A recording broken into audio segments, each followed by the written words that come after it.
Olá, você que me acompanha aí nas redes sociais e nos canais de televisões. Estamos hoje aqui entrevistando o empresário político e economista Edson Lobão Filho. Ele que vai falar para a gente um pouco do cenário político hoje que vive tanto o Brasil quanto o Maranhão. Edinho, você foi senador do período de 2008 a 2014, conhece bem o cenário político do Estado, esteve aí tanto no governo Lula quanto no governo Dilma. Que parâmetros hoje você utilizaria para avaliar esses dois governos e o governo atual hoje de Bolsonaro, que sofre inúmeras críticas aí no cenário nacional? Rogério, antes de mais nada, é um prazer estar hoje aqui com você.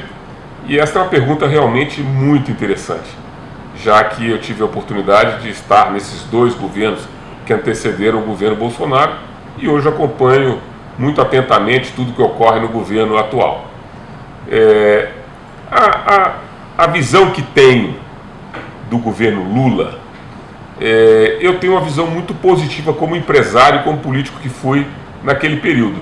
O Lula foi um presidente muito corajoso, tomou atitudes que eu como empresário duvidava que ele tomasse, e que quando ele expôs a estratégia dele de governo na época, nós todos empresários tínhamos dúvidas do sucesso. Por exemplo, o Lula criou a tese de que o aumento do salário mínimo real seria bom para a economia.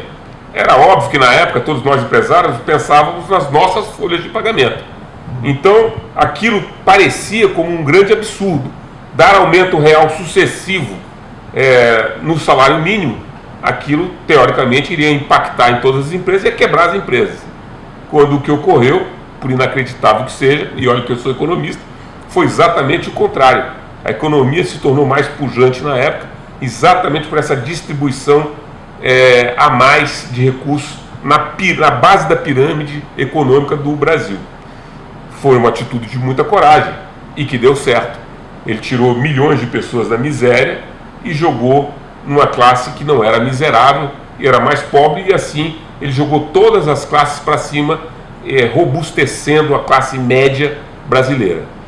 Muito interessante, muita coragem. Criou programas fantásticos como Bolsa Família, Minha Casa Minha Vida, Luz para Todos. Enfim, o Brasil sofreu uma grande revolução na época, social e econômica. E isso em 8 anos de Lula. Eu me lembro perfeitamente que quando terminou o governo Lula, o Brasil vivia um momento de euforia. Tanta euforia que para ele foi muito fácil eleger a Dilma Rousseff logo a seguir do mandato dele. Tá aí, eu diria a você, foi o grande erro da vida dele. Sim. Se o Lula cometeu um erro, o PT cometeu vários erros, que vamos dizer, é o entorno do Lula. O Lula cometeu um grande erro. Não há ninguém de me dizer que foi triplex ou sítio de Atibaia, que para mim isso é ridículo. Criaram uma situação para tirar ele do cenário político brasileiro. E tiraram. Né? O Moro, já está isso provado e cansado de ser provado, tinha interesses pessoais e destruiu uma figura pública. Mas o Lula teve um pecado que eu diria mortal. Eu vou dar um exemplo para você. É como se o Lula estivesse dirigindo uma Ferrari, que ele acelerou. A Ferrari é o Brasil. O Brasil é uma Ferrari. Certo. O Lula acelerou. Quando chegou a 200 km por hora, o Lula sai do volante e entrega para a Dilma. A Dilma foi e bateu no poste. Foi o que a Dilma fez com o Brasil, ela bateu no poste. Então a Dilma, o que teve de 8 anos de governo Lula, teve de desastre de 8 anos da Dilma. Então hoje o Lula paga um preço pelo governo desastroso da Dilma, e olha que eu fui senador em pleno governo Dilma. O governo da Dilma foi um desastre, destruiu o Brasil. Tudo que o Lula conquistou, a Dilma jogou no lixo. Então ela é a grande... E o Lula teve 2 pecados. O primeiro foi colocar ela como presidente, e o segundo foi não ter impedido que ela fosse candidata à reeleição dela. O Lula deveria ter visto o que aconteceu nos primeiros 4 anos de governo Dilma, visto que aquela senhora não servia para ser presidente. Todas as pessoas, Rogério, que não aprendem a ouvir, não servem para comandar. O Lula escuta todo mundo. Escuta, aprende, decide, escuta alternativas. As pessoas precisam aprender a ouvir. a Dilma não ouvia ninguém. Quem não ouve ninguém acha que sabe tudo. De todos é o que menos sabe. Quem acha que sabe tudo, na grande maioria dos casos, nada sabe. Era o caso da Dilma. E por isso o governo dela foi um desastre. Então, eu tenho essa convicção muito clara porque participei ativamente desses governos. Eu fui presidente da Comissão de Orçamento exatamente do governo Dilma. Eu diria que fui o presidente que quebrou paradigmas dentro do Congresso Nacional.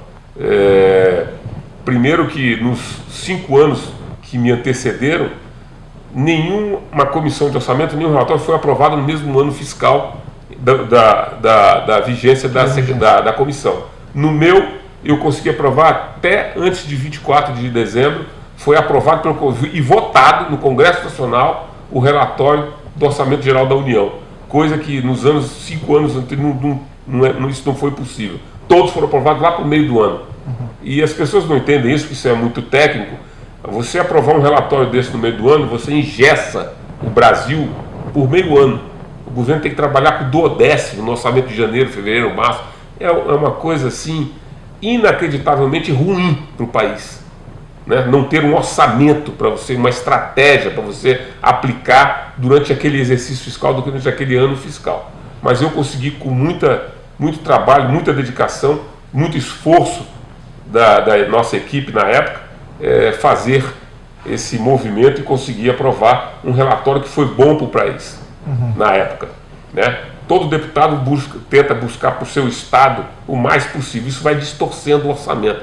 Você imagine que tem 81 senadores, tem 600 deputados federais e todos querem enfiar emendas dentro do orçamento. Você ter um presidente que consiga impedir isso para que o orçamento saia como tem que sair, sem essas distorções, é preciso ter muita coragem, é preciso ter muita dedicação, é preciso ter um olhar muito patriótico para que isso não descambe para uma coisa ruim para o Brasil. E graças a Deus eu vivi esse momento, conseguimos passar e vencer esse desafio de uma forma digna, de uma forma que eu diria que foi muito bom para mim, para o país, foi muito bom para todo mundo.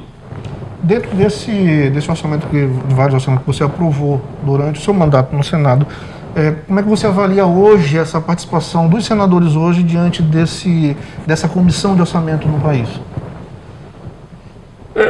Hoje a gente vive um momento singular, né? Um momento de pandemia, e isso altera tudo. Você veja o orçamento Você tocou num assunto interessante, um exemplo. O orçamento da União hoje foi aprovado não tem 30 dias. Sim. Olha lá, eu falei que eu aprovei o meu em dezembro e disse a você que nos anos anteriores todos foram aprovados no meio do outro. Esse ano, para exemplificar o que eu acabei de dizer, foi aprovado quase no meio do ano novamente. Então, as atenções do orçamento para esse ano estão todas focadas em pandemia, os volumes todos foram direcionados e concentrados para esse momento ímpar e singular que nosso país e que o planeta Terra está vivendo. Então ele não serve muito de parâmetro para nada. Mas a gente espera aí que nós possamos sobreviver a isso tudo. Eu tinha convicção já que no final do ano passado ninguém mais iria falar em pandemia. Vivemos 2020 sob o selo desse coronavírus atrapalhando a economia, atrapalhando a vida das pessoas, mudando os hábitos, a cultura, mudando tudo, criando uma nova realidade para o planeta inteiro, né?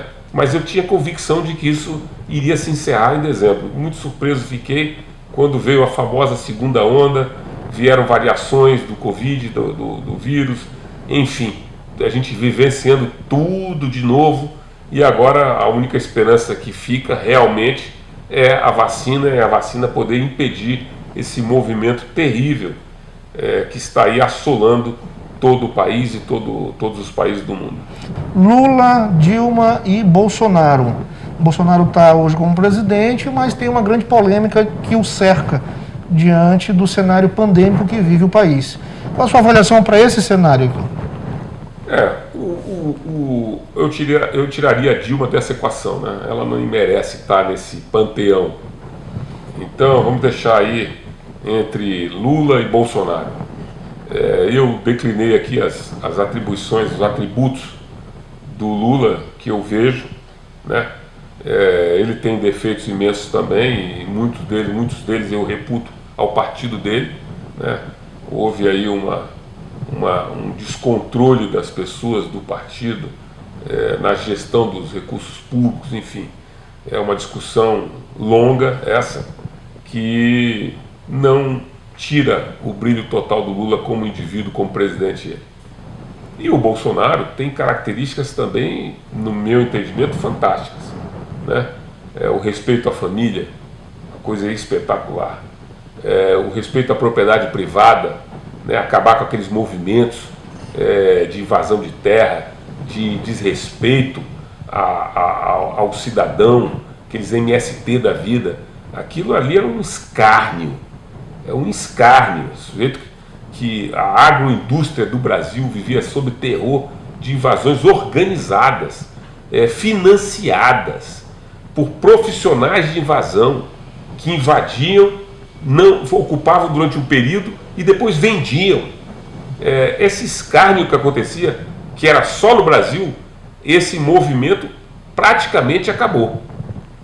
Ninguém há de tirar esse mérito do Bolsonaro, né? Ele vive hoje um momento também que é impressionante, a coragem e a sobrevivência dele.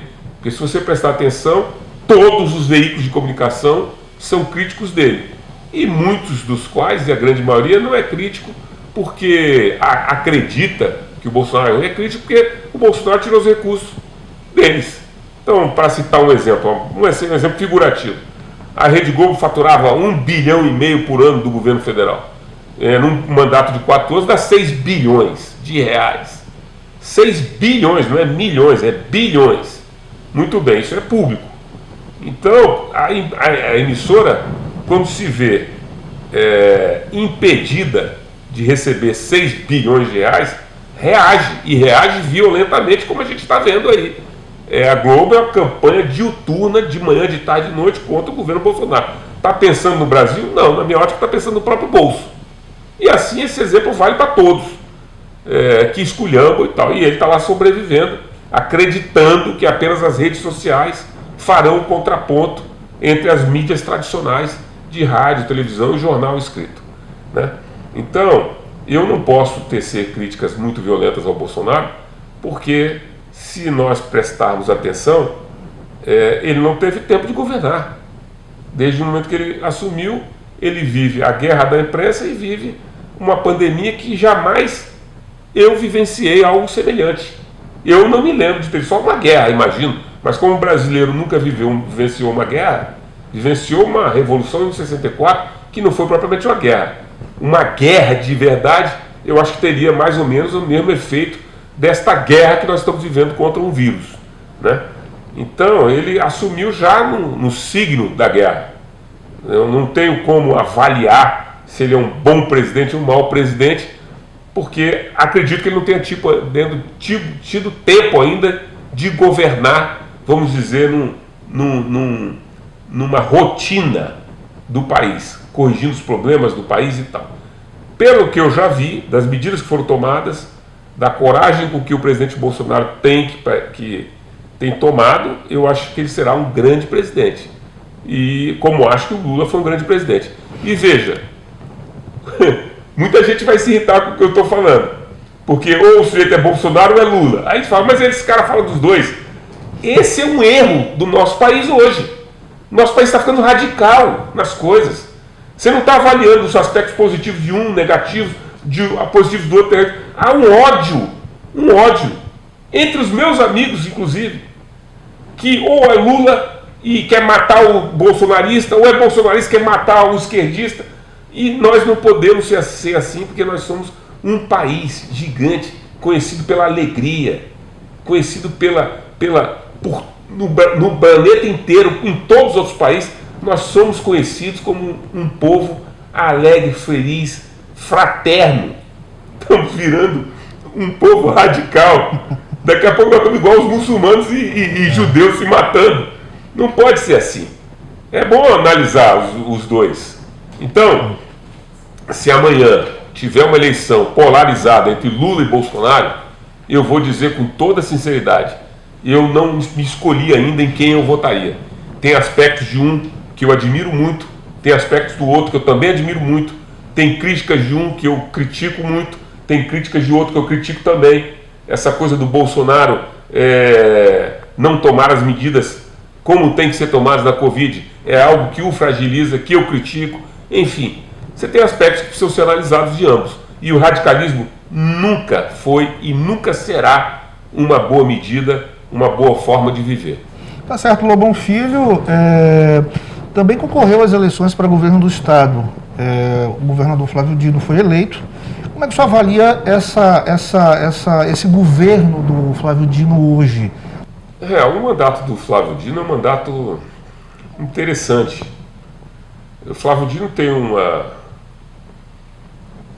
algo em sua biografia que jamais poderá ser tirado. Ele mudou, ele é um ponto de inflexão na história política do Estado. A história da política do Estado tem, não na sua origem, mas vamos dizer no seu período mais importante, a hegemonia da família Sarney e, vamos dizer, secundariamente, da família Lobão. Isso perdurou durante um período muito longo. É óbvio que aquele discurso de oligarquia, de 50 de oligarquia, é um discurso, uma conversa fiada danada. O Sarney não teve autoridade, autonomia em diversos governadores ao longo desse período. Diversos. Ele não mandava, nunca mandou no Cafeteira. Ele não mandava no João Castelo, que tinha uma personalidade fortíssima, né? Não mandava no Jackson Lago. Você veja que todos esses governadores estão inseridos nesse período onde se falava da pretensa oligarquia. Mas sempre foi um grupo extremamente poderoso, mesmo no governo destes governadores que eu citei agora. Muito bem. O que aconteceu? Flávio Dino veio e interrompeu esse ciclo e praticamente interrompeu definitivamente. Não consigo ver nenhum candidato da família Sarney voltando a ser governador do Maranhão, a não ser que haja uma reviravolta muito grande, né? Dentro do cenário político. Já tem lideranças jovens aparecendo aí e que não necessariamente são da família Sarney. Da família Lobão, eu fui talvez o candidato último a governador. Meu pai está pela idade, já está afastado da política, apesar de muito querido dentro da sociedade maranhense, né? E o Flávio Dino é esse ponto que fez essa ruptura. Fez uma campanha propugnando a mudança radical da economia e do aspecto social do Maranhão. O Maranhão sempre foi um estado pobre, entre os 4, 5 mais pobres da federação, apesar do potencial econômico que o nosso estado tem. É um estado gigante, com a população gigante, né? Temos tudo para ser um dos estados mais ricos do Brasil e não somos. E ele coloca a culpa no colo da família Sarney toda e disse que ele é a revolução do Maranhão. Os nossos índices, o famoso IDH, Índice de Desenvolvimento Econômico do Maranhão, que sempre foram baixíssimos. A renda per capita do Maranhão, que sempre foi baixíssima, mas sempre foi a quinta, a sexta mais baixa do Brasil. Hoje, em 6 anos de governo Flávio Dino, ele conseguiu o feito de botar o Maranhão não em quinto e sexto, mas em último, penúltimo lugar de estado mais pobre do Brasil. Nós que éramos pobres, agora nós estamos miseráveis, né? O grande feito do Flávio Dino é esse. Transformou o Maranhão num estado miserável. Miserável. O IDH, que era baixo, e eu lembro que eu fui candidato a governador contra ele. A campanha do Flávio Dino se baseava radicalmente na crítica aos governos anteriores, criticando o IDH do Maranhão, que era baixo, e que ele ia mudar isso radicalmente, com competência, com dedicação, que ele ia acabar com esse negócio do Maranhão ser o IDH mais baixo. Um dos mais baixos. Hoje é o mais baixo. Ele conseguiu deixar o Maranhão ainda muito mais miserável do que era antes. o que existiu um movimento nos governos anteriores de atração de empresas, de criação de novos empregos, geração de emprego, né, de fortalecimento da agroindústria maranhense, do nosso rebanho, da nossa pecuária, os rebanhos maranhenses, existia essa preocupação de podermos criar todas as condições para que empresas pudessem se localizar, se implantar aqui. Esse era o objetivo do meu plano de governo, que o Maranhão pudesse se fortalecer economicamente, para ter justiça social. Você precisa ter um Estado forte financeiramente, ter pleno emprego, ter dinheiro na mão dos chefes de família, para que eles possam se sustentar, comprar seu carro, comprar sua casa, comprar a roupa do seu filho, pagar boas escolas. É assim que um Estado moderno, um país moderno tem que fazer. E não receber do Estado um dinheirinho que mal vai dar para você ter um carro, mal vai dar, nunca vai dar para você ter um carro, mal vai dar para você ter uma moradia digna, escola boa para o filho, nem pensar. Você vai apenas sobreviver com aquele dinheiro miserável que o governo vai passar para você. Então é uma visão completamente diferente de uma visão de capitalista para uma visão de comunista. O comunismo já está provado no mundo inteiro. Uma vez o Pavão perguntou para mim: por que você odeia tanto o comunismo? Realmente eu não gosto do comunismo, porque já se provou na vida das pessoas que isso não funciona. A tal da bandeira vermelha com martelo e a foice é um desastre no mundo inteiro. Foi um desastre em Cuba, foi um desastre na Venezuela, é um desastre na China, foi um desastre na Rússia. Esses dois países, China e Rússia, só começaram a dar certo quando acabaram com essa história de comunismo, né? Hoje a China é o maior capitalismo disfarçado que existe no mundo. Só era um país com 1 bilhão de miseráveis e hoje tem os maiores milionários do planeta. Por quê? O capitalismo totalmente disfarçado, ainda se dizem comunistas, mas daqui a pouco deixam de ser. Os comunistas de verdade, todos miseráveis e passando fome. Então, é uma fórmula que não funciona. E essa fórmula foi aplicada aqui no Maranhão. Então, infelizmente,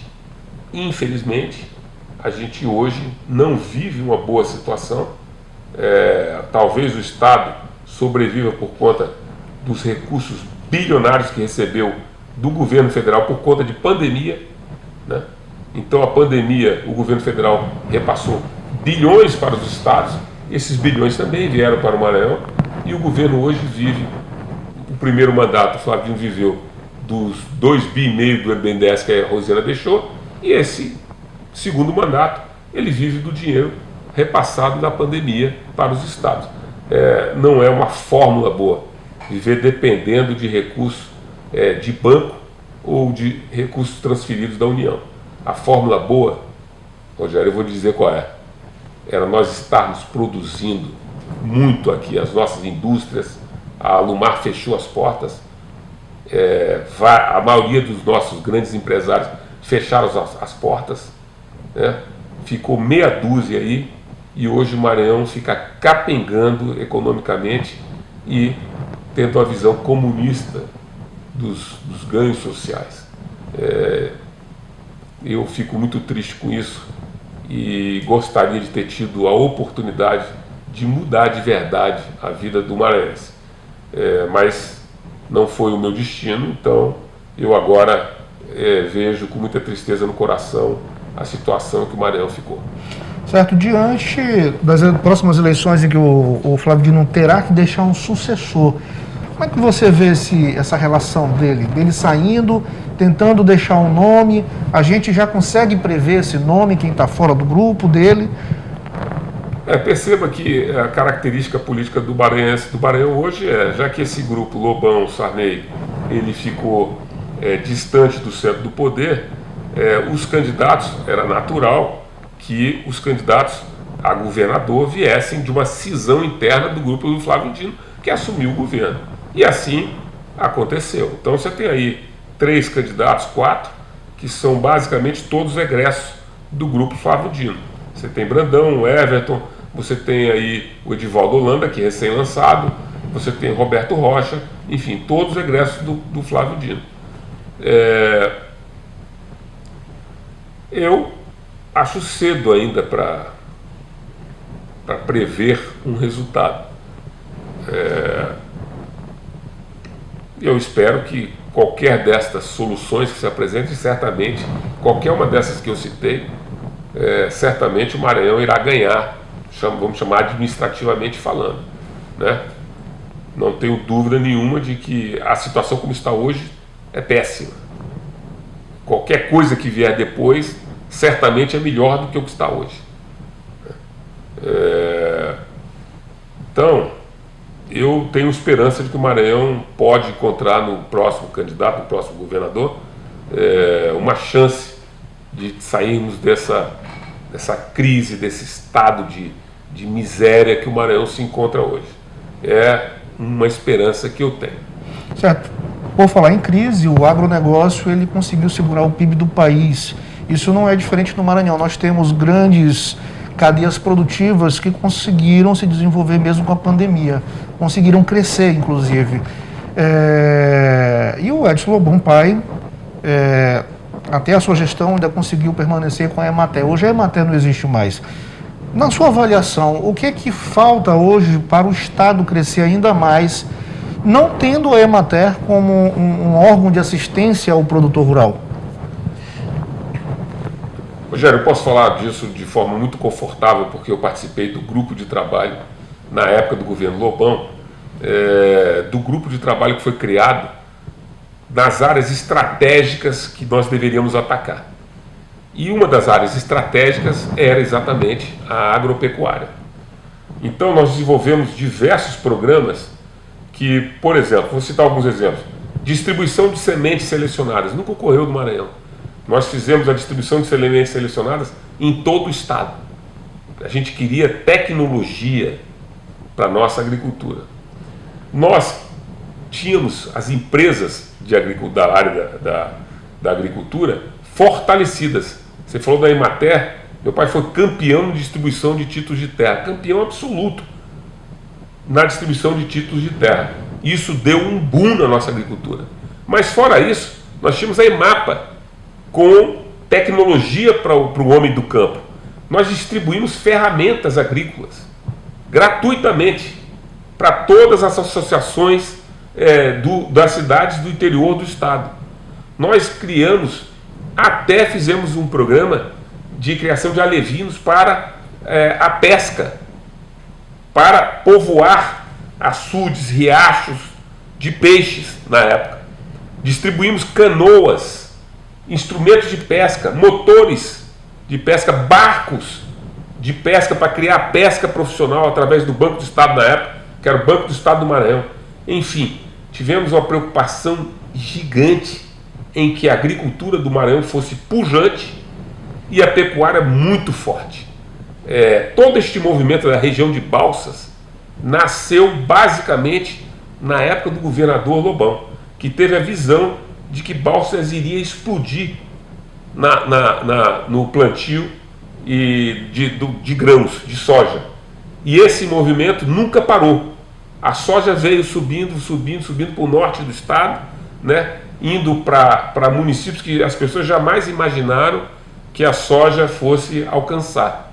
Então você veja que o setor que você precisava apenas de um estímulo, de um empurrão, que fosse acreditado no setor, esse setor correu independente de governos e cresceu, e hoje, como você mesmo fala, é um dos sustentáculos da economia maranhense, né? Visto que as grandes indústrias que nós tínhamos aqui, como a Lumar, elas simplesmente permitiram que ela fosse embora, né? E as outras indústrias estão capengando.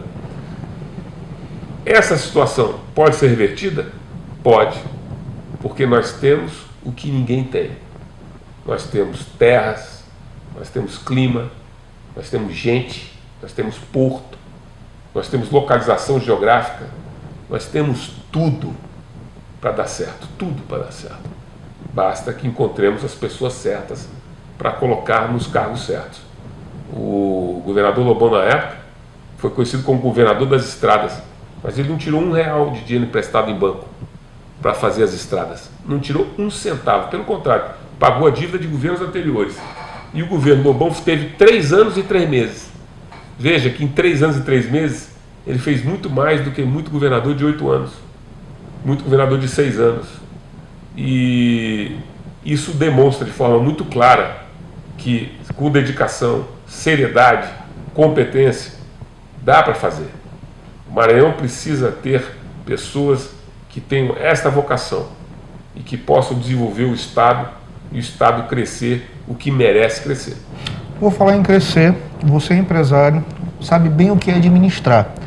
Para que o Maranhão crescesse, tanto na área social quanto na indústria, o que é que precisa? O que é que, na sua visão como empresário, acha que precisa hoje para o Maranhão crescer? O Maranhão, para crescer, primeiro, não pode ter o estigma do comunismo aqui. Capitalismo não casa com comunismo. Então, um empresário que seja arrojado e queira investir, jamais vai investir num lugar onde há o comunismo. Isso é ponto pacífico, né? Não há, vou repetir de forma bem devagar, não há como crescer economicamente sem atrair empresas, grandes empresários. É impossível. Tem que atrair as grandes indústrias para cá. Tem que fortalecer a nossa agropecuária através de logística, de vias, através de isenções, de tecnologia. É assim que você atrai investimentos e é assim que você faz com que os investimentos implantados floresçam. Então, é toda uma postura do Estado, toda uma cultura do Estado de acreditar que o Maranhão tem que se desenvolver economicamente, que o social ele vem em consequência, em decorrência do econômico, que o social dado pelo Estado ele tem que ocorrer em épocas de crise que é necessário, como agora, por exemplo, da pandemia. Aí são necessárias atitudes e instrumentos para corrigir a crise. Mas é muito melhor, muito mais importante que o trabalhador maranhense tenha pleno emprego, tenha um salário digno, que ele esteja produzindo, feliz, trazendo o fruto do trabalho dele, do suor dele, o alimento da sua família e o bem-estar da sua família. Então, esta situação, ela não vem de graça. Ela não acontece porque alguém quer. É preciso lutar, trabalhar, dar as condições, ter competência na gestão pública para que os empreendedores do mundo acreditem e venham para cá, construam suas indústrias aqui, para que aqui seja plantada as safras que vão alimentar o mundo, para que aqui tenha toda a logística de transporte e exportação através do nosso porto. Enfim, é possível fazer?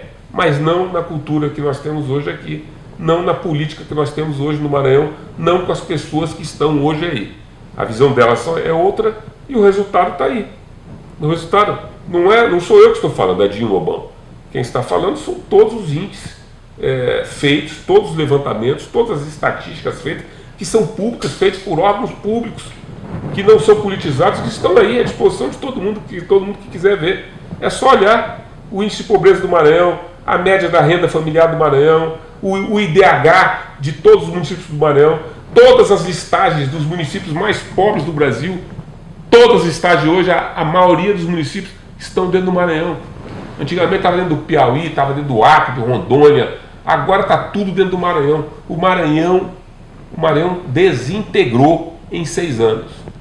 E isso é muito grave. É muito grave e muito ruim para todos nós que moramos no Estado, né? Então, eu volto a dizer, há esperança e ela precisa vir logo.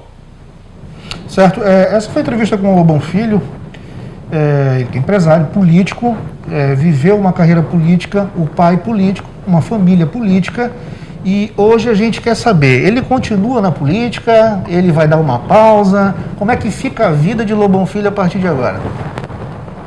Eu fui candidato a governador, fui senador, fui candidato a governador, perdi e me dediquei aos meus negócios.